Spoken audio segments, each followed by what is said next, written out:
اللہ اللہ اللہ اللہ اللہ اللہ اللہ رب اشرح لی صدری ویسر لی امری واحلل عقدۃ من لسانی یفقہوا قولی اعوذ باللہ من الشیطان الرجیم بسم اللہ الرحمن الرحیم اللہ لا الہ الا ہوا اللہ کے سوا کوئی معبود نہیں، الحی القیوم زندہ ہے سب کا تھامنے والا، لا تأخذہ سنۃ ولا نوم نہیں پکڑ سکتی اس کو اونگ اور نہ نیند، لہ ما فی السماوات وما فی الارض اسی کا ہے جو کچھ آسمانوں اور زمین میں ہے، من ذا الذی یشفع عندہ الا باذنہ اور ایسا کون ہے جو سفارش کرے اس کے پاس مگر اس کی اجازت سے، یعلم ما بین ایدیہم وما خلفہم جانتا ہے جو کچھ خلقت کے روبرو ہے اور جو کچھ اس کے پیچھے ہے، ولا یحیطون بشیء من علمہ الا بما شاء اور وہ سب احاطہ نہیں کر سکتے کسی چیز کا اس کی معلومات میں سے مگر جتنا کہ وہی چاہے، وسع کرسیہ السماوات والارض گنجائش ہے اس کی کرسی میں تمام آسمانوں اور زمین کو، ولا یؤودہ حفظہما اور گراں نہیں اس کو تھامنا ان کا، وہو العلی العظیم اور وہی ہے سب سے برتر عظمت والا۔ خلاصہ تفسیر، اللہ تعالیٰ ایسا ہے کہ اس کے سوا کوئی عبادت کے لائق نہیں، زندہ ہے جس کو کبھی موت نہیں آ سکتی، سنبھالنے والا ہے تمام عالم کا، نہ اس کو اونگ دبا سکتی ہے اور نہ نیند دبا سکتی ہے، اسی کے مملوک ہیں سب جو کچھ بھی آسمانوں میں موجودات ہیں اور جو کچھ زمین میں ہیں، ایسا کون شخص ہے جو اس کے پاس کسی کی سفارش کر سکے بدون اس کی اجازت کے، وہ جانتا ہے ان تمام موجودات کے تمام حاضر و غائب حالات کو اور وہ موجودات اس کی معلومات میں سے کسی چیز کو اپنے احاطہ علمی میں نہیں لا سکتے مگر جس قدر علم دینا وہی چاہے، اس کی کرسی اتنی بڑی ہے کہ اس نے سب آسمانوں اور زمین کو اپنے اندر لے رکھا ہے اور اللہ تعالیٰ کو ان دونوں آسمان اور زمین کی حفاظت کچھ گران نہیں گزرتی، وہ عالی شان عظیم الشان ہے۔ معارف و مسائل، آیت الکرسی کے خاص فضائل، یہ آیت قرآن کریم کی عظیم ترین آیت ہے، احادیث میں اس کے بڑے فضائل و برکات مذکور ہیں، مسند احمد کی روایت میں ہے کہ رسول اللہ صلی اللہ علیہ وسلم نے اس کو سب آیات سے افضل فرمایا ہے، اور ایک دوسری روایت میں ہے کہ رسول اللہ صلی اللہ علیہ وسلم نے ابی بن کعب رضی اللہ تعالیٰ عنہ سے دریافت کیا کہ قرآن میں کون سی آیت سب سے زیادہ عظیم ہے، ابی بن کعب رضی اللہ تعالیٰ عنہ نے عرض کیا آیت الکرسی، حضرت صلی اللہ علیہ وسلم نے ان کی تصدیق کرتے ہوئے فرمایا، اے ابو المنظر تمہیں علم مبارک ہو۔ حضرت ابو ذر رضی اللہ تعالیٰ عنہ نے حضرت صلی اللہ علیہ وسلم سے دریافت کیا، یا رسول اللہ صلی اللہ علیہ وسلم قرآن میں عظیم تر آیت کون سی ہے؟ فرمایا آیت الکرسی۔ ابن کثیر عن احمد فی مسند۔ حضرت ابو ہریرہ رضی اللہ تعالیٰ عنہ فرماتے ہیں کہ رسول اللہ صلی اللہ علیہ وسلم نے فرمایا کہ سورہ بقرہ میں ایک آیت ہے جو سیدہ آیات القرآن ہے اور وہ جس گھر میں پڑھی جائے شیطان اس سے نکل جاتا ہے۔ نسائی کی ایک روایت میں ہے کہ رسول اللہ صلی اللہ علیہ وسلم نے فرمایا، جو شخص ہر نماز فرض کے بعد آیت الکرسی پڑھا کرے اس کو جنت میں داخل ہونے کے لیے بجز موت کے کوئی مانع نہیں، یعنی موت کے بعد فوراً وہ جنت کے آثار و راحت و آرام کا مشاہدہ کرنا لگے گا۔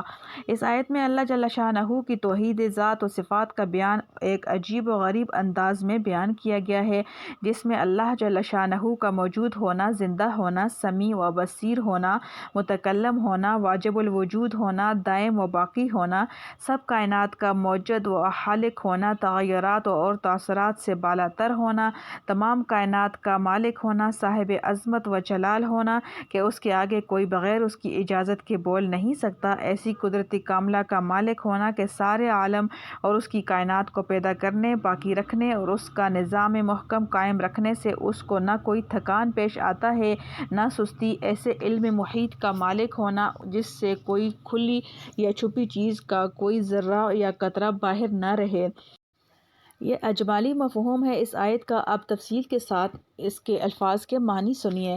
اس آیت میں 10 جملے ہیں۔ پہلا جملہ ہے اللہ لا الہ الا ہوا۔ اس میں لفظ اللہ اس میں ذات ہے جس کے معنی ہے وہ ذات جو تمام کمالات کی جامع اور تمام نقائص سے پاک ہے۔ لا الہ الا ہوا میں اسی ذات کا بیان ہے کہ قابل عبادت اس ذات کے سوا کوئی چیز نہیں۔ دوسرا جملہ ہے الحی القیوم۔ لفظ حی کے معنی عربی زبان میں ہے زندہ۔ اسماء الہی میں سے یہ لفظ لا کر یہ بتلانا ہے کہ وہ ہمیشہ زندہ اور باقی رہنے والا ہے، وہ موت سے بالا تر ہے۔ لفظ قیوم قیام سے نکلا ہے۔ قیام کے معنی کھڑا ہونا، قائم کھڑا ہونے والے کو کہتے ہیں۔ قیوم اور قیام مبالغہ کے صیغے کہلاتے ہیں۔ ان کے معنی ہیں وہ جو خود قائم رہ کر دوسروں کو قائم رکھتا اور سنبھالتا ہے۔ قیوم حق تعالیٰ کی خاص صفت ہے جس میں کوئی مخلوق شریک نہیں ہو سکتی، کیونکہ جو چیزیں خود اپنے وجود و بقا میں کسی دوسرے کی محتاج ہوں وہ کسی دوسری چیز کو کیا سنبھال سکتی ہیں۔ اس لیے کسی انسان کو قیوم کہنا جائز نہیں۔ جو لوگ عبد القیوم کے نام کو بگاڑ کر صرف قیوم بولتے ہیں گناہگار ہوتے ہیں۔ اللہ جل شانہ کے اسماء صفات میں حی و قیوم کا مجموعہ بہت سے حضرات کے نزدیک اسم اعظم ہے۔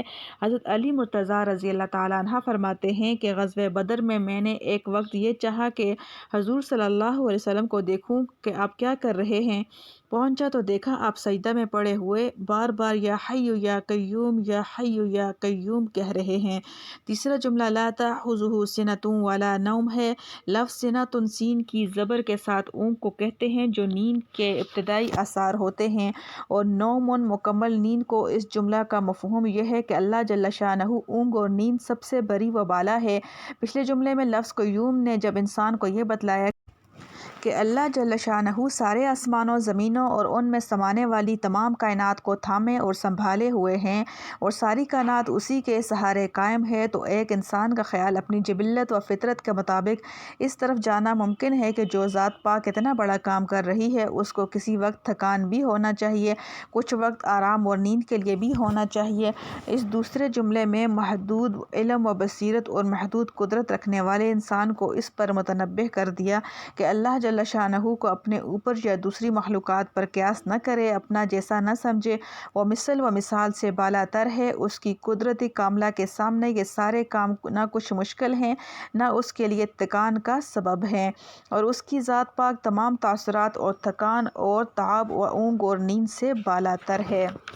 چوتھا جملہ ہے لہو ما فی السماوات و ما فی الارض۔ اس کے شروع میں لفظ لہو کا لام تملیک کے معنی کے لیے آیا ہے، جس کے معنی یہ ہوئے کہ تمام چیزیں جو آسمانوں یا زمین میں ہیں سب اللہ تعالیٰ کی مملوک ہیں، وہ مختار ہے، جس طرح چاہے ان میں تصرف فرمائے۔ پانچواں جملہ ہے من ذا الذی یشفع عندہ الا باذنہ، یعنی ایسا کون ہے جو اس کے آگے کسی کی سفارش کر سکے بدون اس کی اجازت کے۔ اس میں چند مسائل بیان فرما دیے ہیں۔ اول یہ کہ جب اللہ تعالیٰ تمام کائنات کا مالک ہے، کوئی اس سے بڑا اور اس کے اوپر حاکم نہیں، تو کوئی اس سے کسی کام کے بارے میں باز پرس کرنے کا بھی حقدار نہیں ہے، اور وہ جو حکم جاری فرمائے اس میں کسی کو چوں چراں کی مجال نہیں۔ ہاں یہ ہو سکتا تھا کہ کوئی شخص کسی کی سفارش و شفاعت کرے، سو اس کو بھی واضح فرما دیا کہ بارگاہ عزت و جلال میں کسی کو مجال دم و زدن نہیں۔ ہاں کچھ اللہ تعالیٰ کے مقبول بندے ہیں جن کو خاص طور پر کلام اور شفاعت کی اجازت دے دی جائے گی، غرض بلا اجازت کوئی کسی کی سفارش و شفاعت بھی نہ کر سکے گا۔ حدیث میں ہے کہ رسول اللہ صلی اللہ علیہ وسلم نے فرمایا کہ محشر میں سب سے پہلے میں ساری امتوں کی شفاعت کروں گا، اسی کا نام مقام محمود ہے جو حضور صلی اللہ علیہ وسلم کی خصوصیات میں سے ہے۔ چھٹا جملہ ہے یعلم ما بین ایدیہم وما خلفہم، یعنی اللہ تعالیٰ ان لوگوں کے آگے پیچھے کے تمام حالات و واقعات سے واقف و باخبر ہے۔ آگے اور پیچھے کا یہ مفہوم بھی ہو سکتا ہے کہ ان کے پیدا ہونے سے پہلے اور پیدا ہونے کے بعد کے تمام حالات و واقعات حق تعالیٰ کے علم میں ہیں، اور یہ مفہوم بھی ہو سکتا ہے کہ آگے سے مراد وہ حالات ہیں جو انسان کے لیے کھلے ہوئے ہیں اور پیچھے سے مراد ان سے مخفی واقعات و حالات ہوں، تو معنی یہ ہوں گے کہ انسان کا علم تو بعض چیزوں پر ہے اور بعض چیزوں پر نہیں۔ کچھ چیزیں اس کے سامنے کھلی ہوئی ہیں، کچھ چھپی ہوئی، مگر اللہ جل شانہ کے سامنے یہ سب چیزیں برابر ہیں۔ اس کا علم ان سب چیزوں کو یکساں محیط ہے اور ان دونوں مفہوموں میں کوئی تعارض نہیں۔ آیت کی وسعت میں یہ دونوں داخل ہیں۔ 7واں جملہ وَلَا يُحِيطُونَ بِشَيْءٍ مِّنْ عِلْمِهِ إِلَّا بِمَا شَاءَ ہے، یعنی انسان اور تمام مخلوقات اللہ کے علم کے کسی حصہ کا بھی احاطہ نہیں کر سکتے مگر اللہ تعالیٰ ہی خود جس کو جتنا حصہ علم کا عطا کرنا چاہیں صرف اتنا ہی اس کو علم ہو سکتا ہے۔ اس میں بتلا دیا گیا کہ تمام کائنات کے ذرہ ذرہ کا علم محیط صرف اللہ جل شانہ کی خصوصی صفت ہے، انسان یا کوئی مخلوق اس میں شریک نہیں ہو سکتی۔ 8واں جملہ ہے وَسِعَ كُرْسِيُّهُ السَّمَاوَاتِ وَالْأَرْضَ، یعنی اس کی کرسی اتنی بڑی ہے جس کی وسعت کے اندر ساتوں آسمان اور زمین سمائے ہوئے ہیں۔ اللہ جل شانہ نشست و برخاست و خیز و مکان سے بالا تر ہیں۔